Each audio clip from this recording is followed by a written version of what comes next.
Erik Spinger, Director of LKW WALTER. And what are the challenges that logistic companies like you facing trying to increase the intermodal transport sector share? Well, thank you, Antonio. Just to give you a bit of background information about LKW WALTER, I'll give you some key facts about us.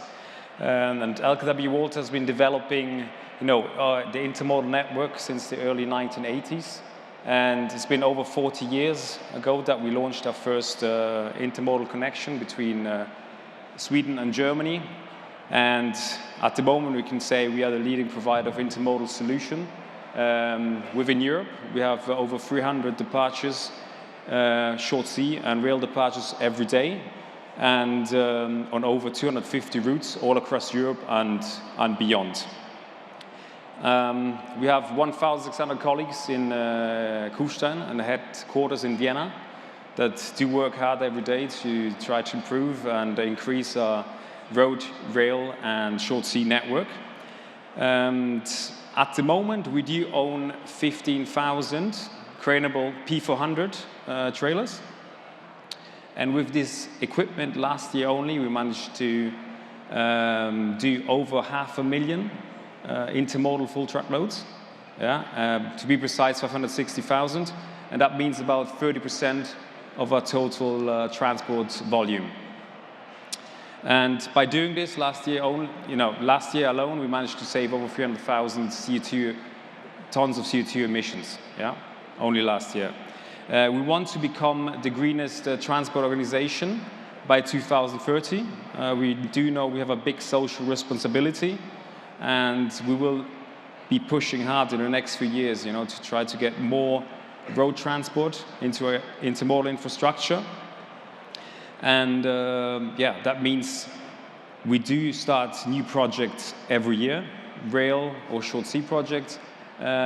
Just in January, we launched our first all-domestic Italian company train, which we're happy about. We are connecting now Foggia with the terminal of Padova. Okay. So that's a very, for us, is a success story. And speaking about these numbers, over 500,000, we have to say it was very challenging in the past to achieve these numbers. It will be very challenging as well in the future to increase our intermodal network. And for companies like us, like LKW WALTER, that in the long run, there has to be your return on invest, to do so. So your question was about the challenges that we do face. And we don't have the time, I assume, to speak about all the challenges. But maybe looking at Italy, we can have a few examples that we can speak about. And let me start with the terminal situation at the moment. As I said, we only got trailer equipment. And especially in the years 2021 and 2022, we realized we got to a limit, infrastructure limit when it comes to terminal. So at the moment in Italy, there are too few terminals for our equipment. And there are few terminals for our equipment, and they're ill-prepared to accommodate our equipment. We've been seeing the past decades, we've been accommodating a lot container equipment. We understand that, easier to handle. You can stack them, less maintenance.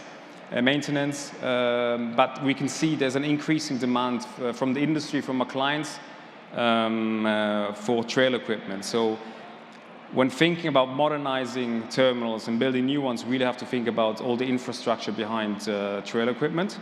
And I know Italy is doing a lot. We have got Milano Smistamento on its way. We've got Piacenza on its way, but it might not be enough. We really have to keep pushing for the increase in demand.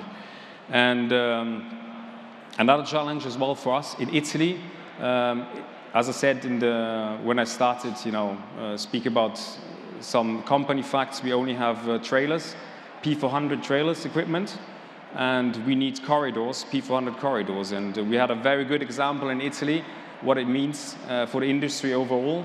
In 2016, the P400 corridor on the Adriatic side has been opened up, and that was a big boost for us, for our partners, for the industry overall. And there's still a lot of potential in Italy. If you think about the Tyrrhenian side, you know, at the moment we have to stop our trains in North Italy, come down via road, which, you know, is not very efficient and effective. And hopefully by 2026 we'll be able to reach like the regions of Tuscany and Lazio and Campania directly with our trains. So we're really looking forward to that. There's a Terzo Valico, obviously, as well, that we're speaking about, connecting the port of Genova all the way with Northern Europe. You know, we're looking forward to a nice intermodal corridor from Genova to Scandinavia.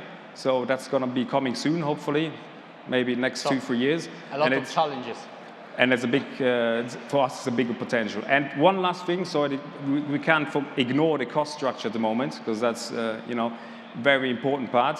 We've got a lot of competition at the moment from the road with good quality.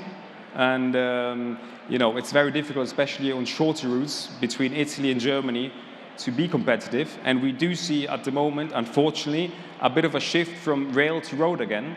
And we have to see how to be more competitive and attractive for our customers. Yeah? And that means, we've been speaking about this for a long time, productivity gain on the intermodal network.